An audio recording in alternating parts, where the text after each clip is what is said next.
Hello dear student, स्वागत है आप सभी का शुभम क्लासेस के इस नए वीडियो में। मैं संजीव सर। स्टूडेंट, जैसा कि आप सभी लोगों को पता है कि आपके फिजिक्स की जो पहली यूनिट है यानी कि स्थिर वैद्युतिकी में स्थिर वैद्युत विभव, ठीक है, तथा धारिता और पहला चैप्टर वैद्युत आवेश तथा क्षेत्र, ये दोनों आपके कंप्लीट हो गए। ठीक है, तो आज हम लोग यूनिट नंबर 1 यानी कि एक यूनिट की अगर हम बात करें तो इन दोनों चैप्टर, ठीक है, चैप्टर नंबर 1 एंड 2, ठीक है, इन दोनों के सभी महत्वपूर्ण प्रश्नों को एक साथ डिस्कस करने वाले हैं। यानी कि ऐसे प्रश्न जो बोर्ड एग्जाम में, ठीक है, बोर्ड एग्जाम 2024 में जिसके आने की संभावनाएं हैं, ठीक है, तो ऐसे प्रश्नों को आज के इस वीडियो में हम लोग देखने वाले हैं। तो बच्चों, ये वीडियो आप सभी लोगों के लिए बहुत ज्यादा इंपॉर्टेंट होने वाला है। सभी बच्चे इस सेशन को शुरू से लेकर लास्ट तक देखिएगा और जितने भी क्वेश्चन आज के इस सेशन में आपको बताए जाएंगे ये आपके लिए बहुत इंपॉर्टेंट होंगे और आपकी बोर्ड परीक्षा के लिए बेटे रामबाण होंगे। ठीक है, इन प्रश्नों को अच्छी तरीके से तैयार करना है, ठीक है, और वो करवाया भी जाएगा। ठीक है, तो जितने भी बच्चे देख रहे हैं एक बार बेटा सभी लोग इस वीडियो को फटाफट से अपने दोस्तों को शेयर कर दो, ठीक है, जिससे मैक्सिमम बच्चे लाइव सेशन के साथ जुड़ सकें। और जो बच्चे अभी तक वीडियो को लाइक नहीं किए हैं सभी लोग वीडियो को लाइक कर दीजिए जल्दी से बेटा सभी लोग। ठीक, वॉइस और स्क्रीन दोनों क्लियर है ना? आवाज वगैरह क्लियर है? आवाज वगैरह अगर क्लियर हो तो बताओ फटाफट जो सेशन को आगे बढ़ाया। चैप्टर नंबर 1, ठीक है, चैप्टर नंबर 1 की अगर हम बात करें वैद्युत आवेश तथा क्षेत्र, ठीक है, और चैप्टर नंबर 2 स्थिर वैद्युत विभव तथा धारिता, ये दोनों आपके यूनिट नंबर 1, ठीक है, और इस यूनिट का जो नाम है वो है स्थिर वैद्युतिकी। क्या है? स्थिर वैद्युतिकी। ठीक, तो ये जो है यूनिट आपका बच्चों हो गया है कंप्लीट। तो अब कंप्लीट होने के साथ साथ इस चैप्टर के, ठीक है, इस चैप्टर के या इस यूनिट के सभी इंपॉर्टेंट प्रश्नों को एक साथ देख लिया जाए, एक साथ डिस्कस कर लिया जाए, ठीक है, जिससे किस चैप्टर से कौन सा प्रश्न इंपॉर्टेंट है, किस टाइप के क्वेश्चन आएंगे, ये सारी चीजें हमें पता चलते चले। ठीक है, चलिए, तो वीडियो को शुरू करने से पहले एक और चीज हम आपको स्पष्ट कर देना चाहते हैं जिससे आप सभी लोग वीडियो के बीच में जो है वो चीजें ना पूछें। जैसे बहुत सारे बच्चे होते हैं बीच में पूछेंगे सर पीडीएफ कहाँ मिलेगा, नोट्स कहाँ मिलेगा, बाकी चीजें कहाँ मिलेगी। तो वीडियो शुरू करने से पहले वो चीज हम स्पष्ट कर दें जिससे जो है किसी भी प्रकार का कोई डिस्टर्बेंस ना रहे। चलिए, सबसे पहले अगर हम आपकी बात करें आपके पीडीएफ और नोट्स वाले सेक्शन की, तो बेटा देखिए, जो भी बच्चे अभी तक शुभम क्लासेस का टॉप 100 बैच नहीं ज्वाइन किए हैं वो शुभम क्लासेस का टॉप 100 बैच ज्वाइन कर लें।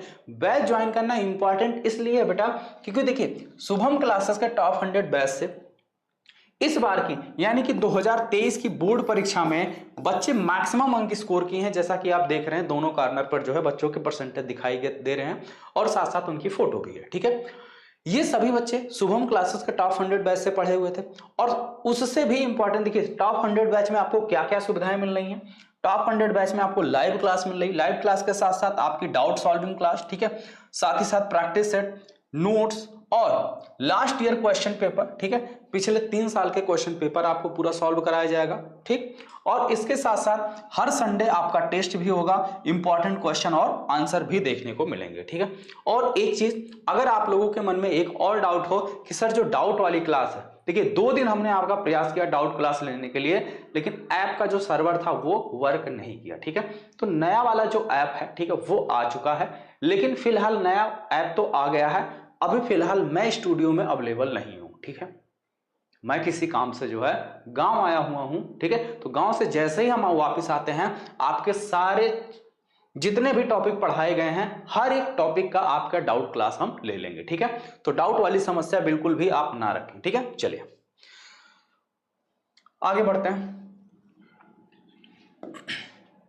सबसे पहली बात यह है बेटा, देखिए एक एक चैप्टर देखते हैं। सबसे पहले चैप्टर नंबर 1 की बात करें, चैप्टर नंबर 1 से कौन कौन क्वेश्चन इंपॉर्टेंट है। चैप्टर 1 में सबसे पहला क्वेश्चन आप नोट कीजिए, कूलाम का नियम। ठीक है, कूलाम का नियम जो कि बहुत ज्यादा इंपॉर्टेंट है।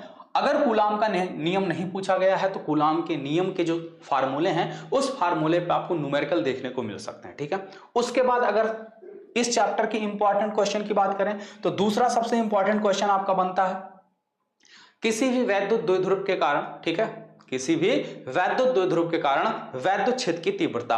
अब इसमें दो स्थितियां बनती हैं, एक अक्षीय स्थिति और एक निरक्षीय स्थिति। कितने ऐसे बच्चे हैं जिनको आ रहे हैं ये सारे क्वेश्चन जो हम बोर्ड पे लिख रहे हैं? जल्दी से कमेंट सेक्शन में बताओ। देखो, तीन टाइप के स्टूडेंट होंगे। एक तो वो जिनको ये सारे क्वेश्चन आ रहे होंगे, जो शुरू से क्लास अटेंड कर रहा है, सारी क्लासें देख रहा है, उसको सारे क्वेश्चन बेटा समझ में आ रहे होंगे।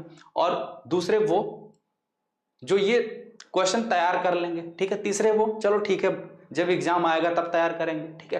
तो तीन टाइप के होंगे, लेकिन आप लोग को तीसरा टाइप नहीं बनना है। अगर आप पहले टाइप में नहीं आ रहे हैं तो कम से कम दूसरे टाइप में आ जाइए, ठीक है। जितने भी क्वेश्चन लिखे जा रहे हैं, आपका चैप्टर भी कंप्लीट हो गया, वीडियो लेक्चर भी अवेलेबल है, पीडीएफ भी अवेलेबल है, नोट्स भी अवेलेबल है, सब कुछ अवेलेबल है। आप इन सभी क्वेश्चनों को फोकस करिए, अच्छे से तैयार करिए, ठीक है। दूसरे क्वेश्चन की अगर हम बात करें तो दूसरा क्वेश्चन आपका हो जाता है कि वैद्युत द्विध्रुव के कारण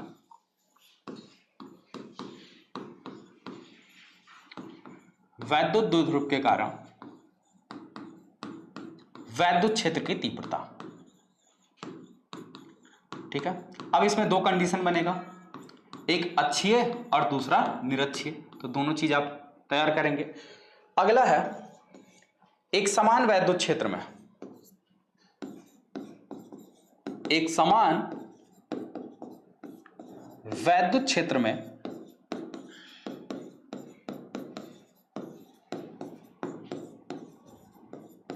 द्विध्रुव पर लगने वाला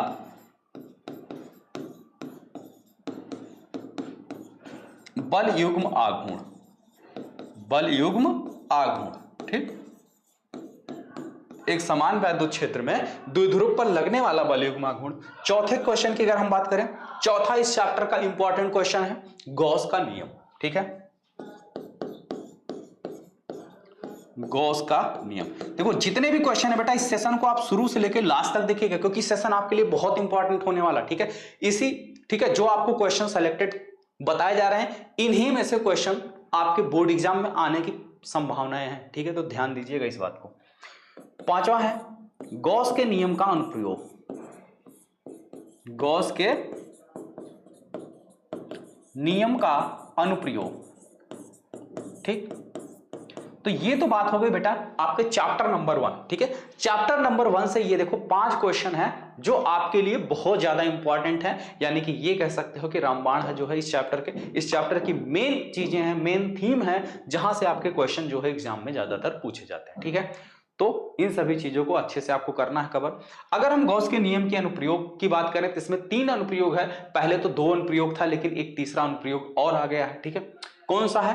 पतले गोलीय खोल के कारण, ठीक है। तो इस बार इस क्वेश्चन के आने की संभावना थोड़ी सी ज्यादा है। संभावना तो गॉस के नियम के अनुप्रयोग अनंत लंबाई और समतल विस्तार की चादर दोनों की है, लेकिन इन दोनों से थोड़ा सा जो है चांसेस बन जाते हैं किसके? पतले गोलीय खोल के कारण। क्यों? क्योंकि ये लगातार जब से कोविड वाला, ठीक है, कोविड आया था, कोरोना आया था, तब से जो है आपका जो तीसरा वाला अनुप्रयोग है आपके सिलेबस से बाहर था, ठीक है। लेकिन इस बार आपके सिलेबस में वो इन हुआ है, यानी कि आपके सिलेबस में अंदर हुआ है। तो थोड़ा सा उस क्वेश्चन पर आप ध्यान दीजिएगा, ठीक है। क्योंकि जब से कोरोना आया था तब से वो क्वेश्चन जो है सिलेबस से बाहर था, लेकिन अब जो है वो क्वेश्चन वापस से जो है आपके सिलेबस के अंदर आया है, तो थोड़ा सा उसके पूछे जाने की संभावना बढ़ रही है, ठीक है। आगे बात समझ में? चलिए अब अगले चैप्टर की बात कर लेते हैं, चैप्टर नंबर 2। इसका स्क्रीनशॉट अगर आप सभी को लेना है बेटा स्क्रीनशॉट ले सकते हो, ठीक है। हो गया? चलिए दूसरे चैप्टर की बात करें। दूसरा चैप्टर है आपका चैप्टर नंबर 2, स्थिर वैद्युत विभव तथा धारिता।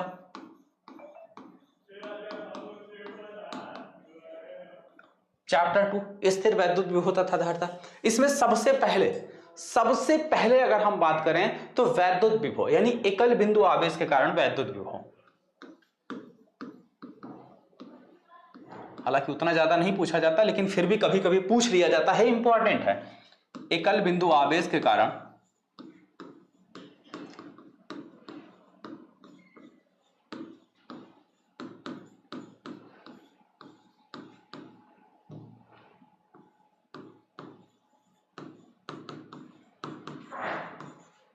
एकल बिंदु आवेश के कारण वैद्युत विभव, ठीक। और एक चीज इसी के साथ साथ इसमें अगर और देखा जाए तो एक और क्वेश्चन बनता है वैद्युत द्विध्रुव के कारण वैद्युत विभव, ठीक है। वैद्युत द्विध्रुव के कारण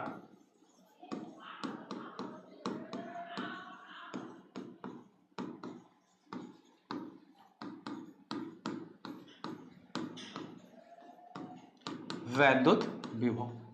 तो बेटा अगर हम वैद्युत द्विध्रुव की बात करें तो वैद्युत द्विध्रुव के कारण जो विभव होता है दो कंडीशन में, एक तो अक्षीय स्थिति और निरक्षीय स्थिति। निरक्षीय स्थिति में विभव का मान कितना होता है? 0 होता है। कितना होता है? 0 होता है। और अक्षीय स्थिति में विभव आपका कुछ ना कुछ निकल के आता है। ठीक है, क्लियर? चलिए आगे देखिए।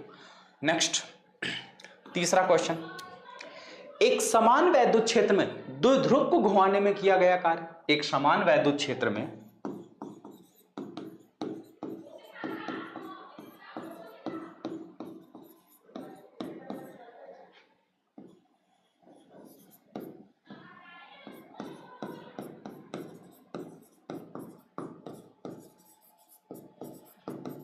द्विध्रुव को घुमाने में किया गया कार्य। ठीक है, एक समान वैद्युत क्षेत्र में द्विध्रुव को घुमाने में किया गया कार्य। ठीक है, यानी कि W बराबर minus p E sine theta. W बराबर माइनस पीई साइन थीटा। ठीक है, क्लियर है? तो ये भी आपके लिए बहुत इंपॉर्टेंट है। नेक्स्ट क्वेश्चन नंबर 4, परावैद्युत पदार्थों का ध्रुवण। परावैद्युत पदार्थों का ध्रुवण। परावैद्युत पदार्थों का ध्रुवण। ठीक, अगला क्वेश्चन, क्वेश्चन नंबर 5, धारिता। ठीक, धारिता। ठीक है, धारिता की अगर हम बात करें तो धारिता से भी क्वेश्चन आता है किसी भी चालक की। ठीक है, किसी भी चालक की जो धारिता होती है वो कितनी होती है? तो धारिता की अगर हम बात करें तो C बराबर जो होता आपका आता है Q अपान B। ठीक है, ये फार्मूले का प्रूफ आपके लिए इंपॉर्टेंट है। अगर ये फार्मूला नहीं पूछा गया है तो देखो इसी से मिलते जुलते सारी चीजें जो है यहीं से आपकी शुरुआत होती है। तो ये आपका बेसिक कॉन्सेप्ट है, तो इसे जानना बहुत जरूरी है। ठीक है, चलिए इसके आगे अगर हम बात करें 5वें नंबर पे, तो 5वें नंबर पे आपका जो इंपॉर्टेंट होता है वो है बच्चों समांतर प्लेट संधारित्र। समांतर प्लेट संधारित्र। ठीक है, ये आपके लिए बहुत इंपॉर्टेंट होता है। और इसके साथ साथ और अगर देखा जाए तो संधारित्र की संचित ऊर्जा, संधारित्र की संचित ऊर्जा या संधारित्र की स्थितिज ऊर्जा। ठीक है, अब एक चीज और याद रखना, कभी कभी यही क्वेश्चन बेटा जहां पे संधारित्र लिखा है यहां पे आवेशित चालक लिख दिया जाता है। क्या लिख दिया जाता है? आवेशित चालक लिख दिया जाता है। ठीक है, तो दोनों का प्रोसेस बिल्कुल सेम है, दोनों एक दूसरे से बिल्कुल मिलते जुलते हैं। ठीक है, एकदम एक तरीके से कह सकते हो एकदम सेम ही क्वेश्चन है। ठीक है, आगे बात समझ में। तो अगर आप किस संधारित्र कि संचित ऊर्जा पूछा जाएगा तो आप जो भी चीजें लिखेंगे वहां पे संधारित्र वर्ड यूज करेंगे। ठीक है, लेकिन अगर आपका आवेशित चालक पूछ लिया जाएगा तो बस कुछ नहीं करना, संधारित्र की जगह आवेशित चालक की बात कर लेना है, आवेशित चालक लिखना है और सारा प्रोसेस सब कुछ सेम है और सेम ही आंसर भी आना है। ठीक है, इसके लिए भी u बराबर हाफ CV स्क्वायर आएगा, इसके लिए भी u बराबर हाफ CV स्क्वायर ही आएगा। ठीक है, तो क्लियर हो गई। तो दोनों क्वेश्चन में आपको कंफ्यूज नहीं होना है, बिल्कुल सावधानी से क्लियर करते हुए चलना है। ठीक, अगले क्वेश्चन की बात करें, क्वेश्चन नंबर 7, तो दो संधारित्रों को आपस में जोड़ने पर उनकी ऊर्जा में कमी या उभयनिष्ठ विभव, ये बहुत इंपॉर्टेंट बनता है। ठीक है, दो आवेशित संधारित्रों को आपस में जोड़ने पर उभयनिष्ठ विभव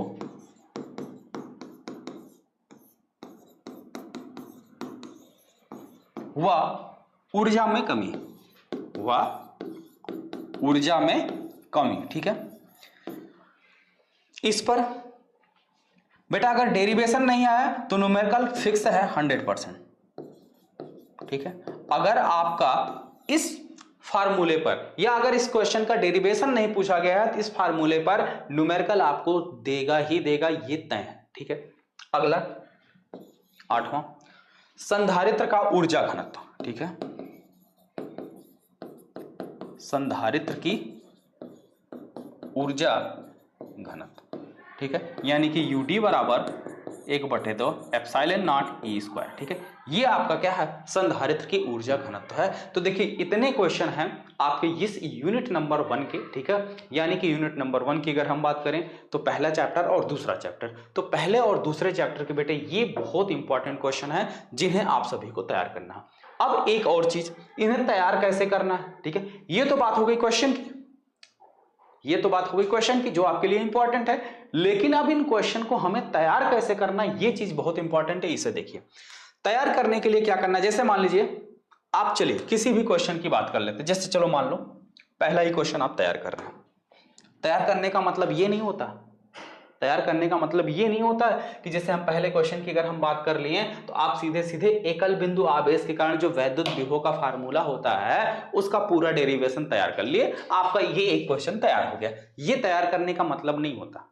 ठीक है, क्वेश्चन को तैयार करने का ये मतलब नहीं होता है कि जो चीज आपको दिया जाए सेम टू सेम वही चीज आप जो है तैयार कर लीजिए, ना उसके आगे जानिए ना उसके पीछे जानिए। ठीक है, तो कोई भी क्वेश्चन तैयार करिए तो उसके आगे पीछे और सब कुछ एकदम अच्छे से तैयार करिए। जैसे इस पहले क्वेश्चन को तैयार करने का मतलब है एकल बिंदु आवेश के कारण वैद्युत विभव, तो इसको तैयार करने से पहले सबसे पहला कॉन्सेप्ट आप जानिए वैद्युत विभव क्या होता है।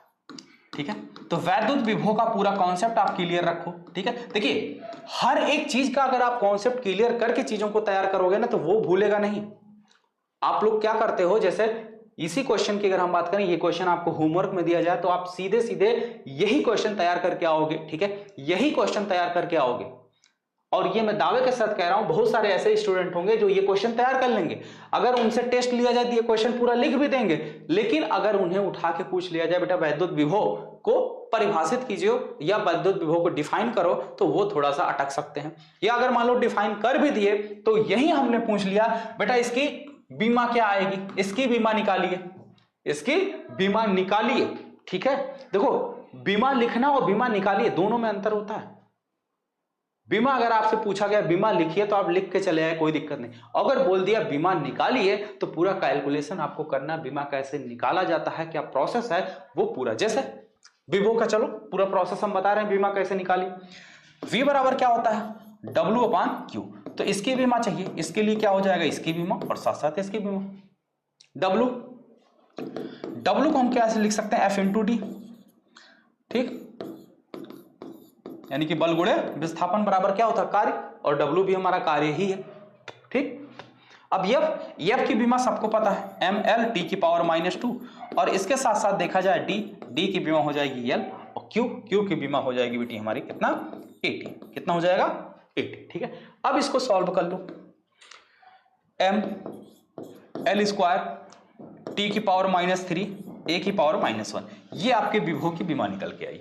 ये क्या आई, आपके विभव की बीमा निकाले। लेकिन अगर आपसे पूछ लेता इसकी बीमा लिखिए तो आप डायरेक्ट, अगर आपको ये याद है तो आप डायरेक्ट भी ये चीज लिख सकते हो। ठीक है, लेकिन समस्या ये है बेटा कि आप फिजिक्स में कितने भौतिक राशियों का बीमा रटोगे, बोलो। बहुत सारे ऐसी यूनिट है, बहुत सारे मात्रक हैं, कितना बीमा आप रटोगे। तो बेहतर यही है कि कैसे बीमा कैलकुलेट होती है एक बेसिक जानो, तैयार रखो, सब कुछ निकलता जाएगा उसी के बेस पे। ठीक, तो कैसे निकलता है, कोई भी किसी भी भौतिक राशि का अगर आपसे बीमा पूछ रहा है तो उसका फार्मूला क्या होता है, उसके फार्मूले में जो टर्म आया है उन सभी टर्मों को हम किसी और छोटे टर्म में कन्वर्ट कर सकते हैं या लिख सकते हैं, तो वो कर दो बस, वहीं से जो है आपकी बीमा जो है फटाफट निकलना शुरू हो जाएगा। ठीक है, आगे बात समझ में। तो क्वेश्चन तैयार करने का मतलब समझ में आया क्या है। अगर इस क्वेश्चन को आप तैयार कर रहे हो तो सबसे पहले आप इसका कॉन्सेप्ट रखो वैद्युत विभव का, इसका मात्रा क्या है, इसकी बीमा क्या है, ये सारी चीजें। ठीक है, और उसके बाद फिर जो है एकल बिंदु आवेश के कारण वैद्युत विभव का जो डेरिवेशन है, ठीक है, वो आप तैयार करो। ठीक है, तो यानी कि आगे पीछे सब कुछ बिल्कुल देख के चलो। ठीक है, जैसे कभी कभी एक प्रचार नहीं आता था, वो भाई जरा देख के ऊपर ही नहीं, नीचे भी, दाएं ही नहीं बाएं भी। ठीक है, तो इस तरीके का पूरा कॉन्सेप्ट होना चाहिए। ठीक है, देख के चलो, सिर्फ सामने ही नहीं दाएं बाएं भी अपना देख के चलो। ठीक है, एकदम सुरक्षित रहने के लिए। तो वही चीज क्वेश्चन पे भी लागू होता है कि किसी क्वेश्चन को अगर आप तैयार कर रहे हो तो बिल्कुल अच्छे से तैयार करना। ठीक है, आगे पीछे। ठीक है, अब देखो ये तो बात हो गई तैयार करने के लिए। अब आपके पास तैयार करने के सोर्स क्या है, नोट्स है। वीडियो लेक्चर अवेलेबल है, ठीक है, प्लेलिस्ट बना हुआ है, वीडियो लेक्चर अवेलेबल है, या जो बच्चे ऐप से जुड़े हुए हैं सारी चीजें ऐप पर व्यवस्थित रूप में पड़ी हुई हैं, तो ऐप से आप डायरेक्टली, और वैसे अगर कोई भी, जैसे अगर आप डेली लाइव क्लास नहीं अटेंड कर पा रहे हो तो इसके लिए आपको बैच ज्वाइन करना बहुत ज्यादा इंपॉर्टेंट हो जाता है, आपके लिए मस्ट हो जाता है। क्यों? क्योंकि देखिए YouTube पर कोई भी डेली आपकी लगभग 3 से 4 या 5 क्लास चलती है, ठीक है, लगभग मान के चलो 5 क्लास चलती है, सुबह 2 क्लास, शाम को 3 क्लास, ठीक। तो इस हिसाब से अगर मंथ के स्टार्टिंग में कोई चैप्टर, कोई एक, ठीक है, कोई एक लेक्चर पढ़ाया गया तो मंथ के एंड तक अगर आप देखोगे तो 150 वीडियो हो जाएगा, तब आप उसको खोजते रहो, एकदम नीचे जाते रहो, ठीक है। कितने लोग को प्लेलिस्ट में खोजना नहीं आता? तो इन सभी चीजों के लिए बेटा अगर आप बैच ज्वाइन किए रहोगे तो आप बैच को ओपन करोगे तो सब कुछ आपको चैप्टर वाइज मिल जाएगा। जैसे ही आप बैच ओपन करोगे तो सब कुछ आपको चैप्टर वाइज मिल जाएगा और कम एफर्ट में आप चीजों को आसानी से तैयार कर सकते हो, ठीक है। चलिए तो देखिए, और इस बैच की जो प्राइस है सिर्फ और सिर्फ कितनी बेटा? 1499 रुपए, ठीक है। तो जो भी नहीं ज्वाइन किए हैं वो बैच को ज्वाइन कर लें, और जितने भी बच्चे, ठीक है, नहीं चैप्टर नंबर 1 और 2 जिनका अभी नहीं तैयार है वो क्या करें, सबसे पहले तैयार कर लें, और जिनका तैयार है ये क्या करें, इन सभी क्वेश्चनों को। और एक चीज बेटा आप सभी लोगों के लिए होमवर्क है, सभी लोग, ठीक है, इस क्वेश्चन का आंसर कमेंट सेक्शन में देंगे, ठीक है। परावैद्युत पदार्थ क्या है? परावैद्युत पदार्थ क्या है? ठीक है, परावैद्युत पदार्थ क्या है, ये आपके लिए होमवर्क है, और इसका आंसर कमेंट सेक्शन में आपको देना है। जो भी चीजें आपको आती है इसके बारे में आप पूरा डिटेल में लिखिए, ठीक है। जो भी चीजें आपको आती है पूरा डिटेल में लिखिए। देखिए अगर आप लिखने में आलस्य करेंगे, अगर आप लिखने में आलस्य करेंगे तो समझ लीजिए यहीं से आप हार की तरफ धीरे धीरे एक एक कदम अपना बढ़ा रहे हैं, ठीक है।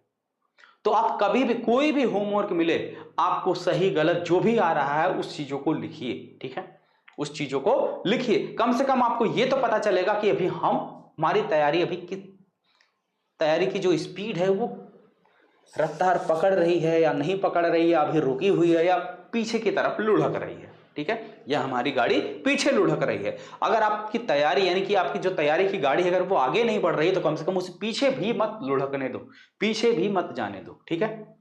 आई बात समझ में? ना तेजी से सही तो कम से कम धीरे धीरे आगे बढ़नी चाहिए। तो इन सभी चीजों के लिए जो भी चीजें आपसे पूछी जाए उसका आंसर आप कमेंट सेक्शन में करने से बिल्कुल भी आलस्य मत किया करिए, ठीक है। फालतू के कमेंट्स आप लोग लाइव चैट में करते हो, लेकिन अगर आपसे कोई क्वेश्चन पूछा जाता है तो आप बिल्कुल शांत हो जाते हो। अगर मान लीजिए किसी भी वीडियो को 1000 बच्चे देख रहे हैं, ठीक है, 1000 बच्चे किसी वीडियो को देख रहे हैं और अगर कोई क्वेश्चन पूछा गया है तो मैं ये दावे के साथ कह रहा हूं 10 बच्चों से ज्यादा के आंसर नहीं आते हैं, ठीक है, 10 बच्चों से ज्यादा के आंसर नहीं आते हैं, ठीक। आई बात समझ में? और अगर 10 में से 1000 वीडियो, मान लो अगर 100 कमेंट्स आ गया, ठीक है, 100 बच्चों ने कमेंट्स किया तो जिसमें से 10 ऐसे बच्चे होंगे जो क्वेश्चन का आंसर करेंगे और 10 ऐसे बच्चे होंगे जिन्हें कुछ ना कुछ शिकायत रहेगी, ठीक है। आप शिकायत करो, मना नहीं कर रहे, ठीक है, आपकी जो भी समस्या है जो भी परेशानी है आप वो चीज बताओ, लेकिन कम से कम जो पूछा गया है उसे भी तो आप लिखो, उसे भी आप लिखो, उसके बारे में आप कितना जानते हैं ये भी आप लिखिए। नहीं पता है, नहीं पता है तो एक बार उसको तैयार कर लो फिर लिख दो, ठीक है।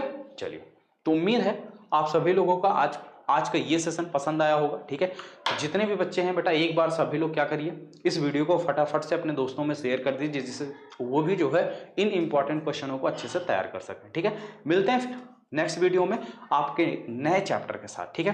कल जो है आपका नेक्स्ट लेक्चर जब भी होगा तो उसमें जो है आपका विद्युत धारा यानी कि यूनिट नंबर 2 आपका स्टार्ट किया जाएगा, ठीक है। Okay, thank you.